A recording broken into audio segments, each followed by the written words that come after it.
ఈ రోజు నేను ఇక్కడికి ఎందుకు వచ్చానంటే మీ రుణం తీర్చుకున్నానికి వచ్చాను.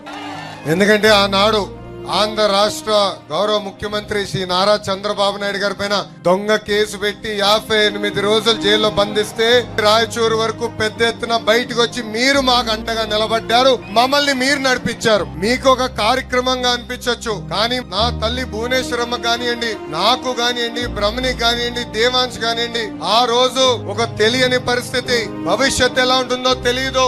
నాన్నగారినేమో ఏకంగా రాజమండ్రి జైల్లో బంధించారు. ప్రజలు ఏమనుకుంటున్నారో ఆలోచించిన రోజు మీరు బయటకు వచ్చారు. మీరు మాకు అండగా నిలబడ్డారు. ఆ రుణం తీర్చుకునేదానికే ఈ రోజు మీ లోకేష్ మీ ముందర నిలబడ్డారు. ఆ 58 రోజులు బాబు గారిని ఎప్పుడు కలిసినా చెప్పేవాడిని, వాళ్ళు చేస్తున్న ఆరోపణలు ఎవరు నమ్మట్లేదు. కాశ్మీర్ నుంచి కన్యాకుమారి వరకు భారతదేశం మొత్తం మనతో ఉంది. ప్రత్యేకంగా తెలుగోలు మొత్తం మనతోనే ఉన్నారు.